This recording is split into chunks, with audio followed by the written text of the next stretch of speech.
Hey, what's up? It's Wes here, aka Seahawks Prime. Welcome back to the Seahawks Times, your everything Seahawks channel for all NFL football fans. If you love football in general, it is a Seahawks-based channel, but we cover everything. And I talk about a lot of different things in the channel, but primarily the Seattle Seahawks. So if you're interested in that, make sure to hit a like and subscribe. Look, I want to shout out everyone who's been doing great work this offseason. You got Brendan Nelson Seahawks, you got Brandon Kane over at the Hawks Nest, you got Michael Sean Duger over on that podcast is fantastic.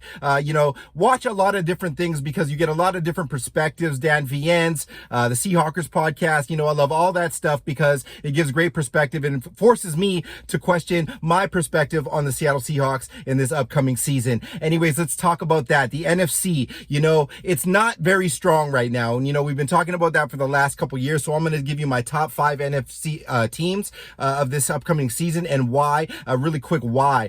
So at number 1, we have the Philadelphia Eagles. That's kind of by default. Everybody knows that with Jalen Hurts running the show there, dominant O-line, dominant D-line, probably the top receiving core outside of Seattle's and Cincinnati, in my opinion. They have great coaching and they just really stuck to their guns. They didn't lose a lot of players in this offseason. Although I don't think they added a ton, they're going to have some unsung people we don't really pay attention to if we're not Eagles fans that are up and coming. Did they really fulfill that third wide receiver spot? I'm not sure exactly, but they did add to the running game there with DeAndre Swift. And I do think that is the number 1 team going into the season in the NFC still. Clearly, they made the Super Bowl last year, and until proven otherwise, the Eagles are going to be the number 1 team in the NFC for now. At number 2, we have the San Francisco 49ers. As much as that pains me to say as a Seahawks fan, I do think that the Seattle Seahawks are creeping up on the Niners in a lot of different ways, but as of now going into the season, I do have them at the number 2 spot, even with the quarterback controversy. I know that could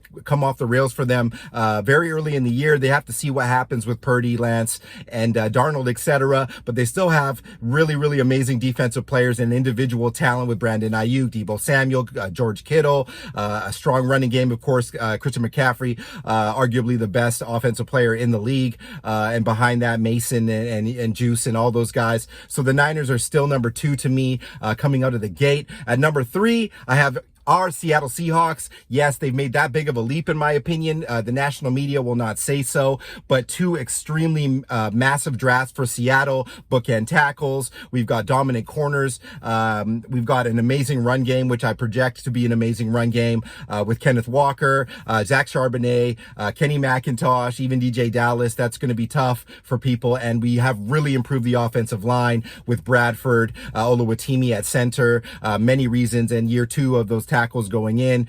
Geno, I do not think takes a step back. When you add Jackson Smith-Njigba to the fold there, you have what I think is a top 5 receiving core easy. And the added running game and offensive line is going to take pressure off of the running game and the passing game in conjunction, allowing Waldron to do a lot more things with the offense that he wants to do and kind of how he's structuring it to be like those 2018 Rams type of teams. Other things about the Seattle Seahawks that are going unsung is we just have a really, really loaded pass rush as well. It's going to be tough to make this team as a pass rusher, but with a Derek Hall, those types of guys coming into the fold here, Mike Morris, the addition of Draymond Jones, there's so many more players as well coming in, Boyamafe in year 2, and a better linebacking core. I know that hasn't been huge, but if you add Bobby Wagner, it's not just what Bobby Wagner brings on the field, but it's the leadership on and off the field, allowing players around him, making the right calls, making the right pre-snap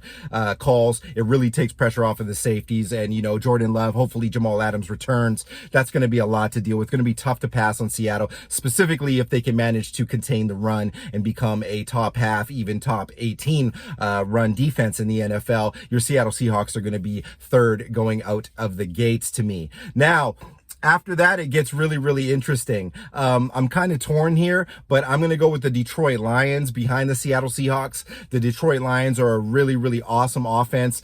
They have a lot going for them. Jared Goff, I've been one of his biggest critics, but he's really turned the page in terms of his maturity.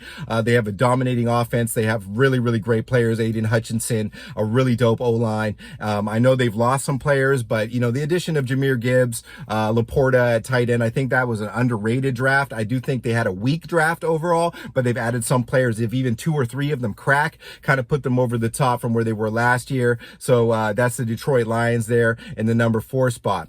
At the number 5 spot, I'm going to go with the Dallas Cowboys, America's team. Anyways, Dallas Cowboys, it's so much love and hate with the Cowboys. Either you love them or you hate them. It is what it is. But I don't think that they're going to be bad at all. I do think that the Cowboys are going to run their division. They do have some more challenges with the New York Giants. Dable is a great coach, etc.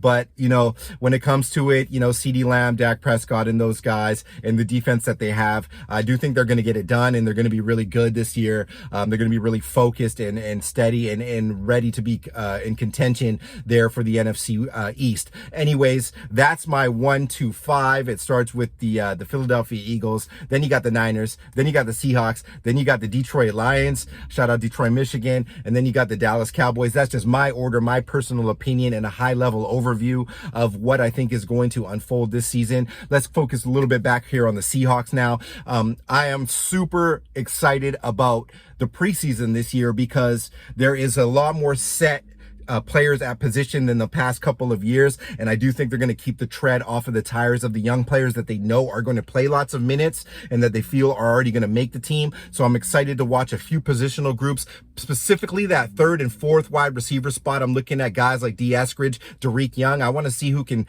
kind of come up out of there and kind of really cement that 4th spot behind JSN. And then at running back, I'm interested too because I know that McIntosh and Dallas are going to make the team, but I really want to see how Kenny McIntosh plays. Charbonnet, I do predict will have some good preseason games, but I really want to see where McIntosh fits into this fold because if he can be a little bit of a secret weapon that we stole there in the 7th round, that could really do a lot of things on 3rd down and other downs, kind of like a poor man's Jahmyr Gibbs. If that happens, you've picked up that type of weapon, receiving weapon out of the backfield for virtually free. On the defensive line, I want to see Mike Morris and Derek Hall do things. And I do think Tyreek Smith has a chance to crack the roster as well, so I'll be watching those guys. And then the battle at the center between Oluwatimi, Evan Brown, that's really interesting to me to see if Oluwatimi can take that spot from Brown, and if Bradford or Evan Brown is slid into the right guard spot, if Bradford can come out of the gate and win that spot too because he's so powerful, that's really exciting as well. And then the linebacking play of Devin Bush. Now, this is a little bit underrated. Devin Bush is a top talent type of pick. People will say he's going to be written off, but with the tutelage of Bobby Wagner, can Devin Bush come in here and kind of be a special player just playing to his strengths? If he can kind of cement a spot there and be an end-to-end linebacker, and we can rush Bobby quite a bit more with Jordan Brooks coming back off of ACL, that will be really interesting. Then we have a pretty decent linebacking core because behind that, there's not a lot going on, Radigan, etc. No hate on those guys, but we're going to have to use, Jamal up in the box quite a bit more. So it's going to be really interesting to see how we are able to do things there. And then in the interior, can Cameron Young be that that shoe-in nose tackle? I'm not saying that he can, so we're going to have to maybe look at look at FA there and see if we can find somebody to sneak in there as well as a vet, maybe bring back somebody else that we've had in the past. Puna and now signed, so we're going to have to look at some depth there because I don't see a lot there, but there are a lot of guys that could crack this roster because in that interior and that nose tackle position as well. It looks like we're so deep at corner, we're so deep at wide in my opinion, and a lot of other positions that the Seahawks look really good right now, guys. My prediction is scale back a bit from 13 and 4 there. I'm going to go with a 12-win team today, just because of some kind of unknowns that I've read in terms of health at certain positions, but I'm not going to let that bog me down. I'm going to try to make that scrimmage game there in Seattle and see what I see visually with my own eyes. Anyways, guys, you know what time it is. It's always Hawks time, baby. Yo, I love you guys. Make sure to subscribe to the channel if you haven't yet. It's a Seahawks thing. Go Hawks.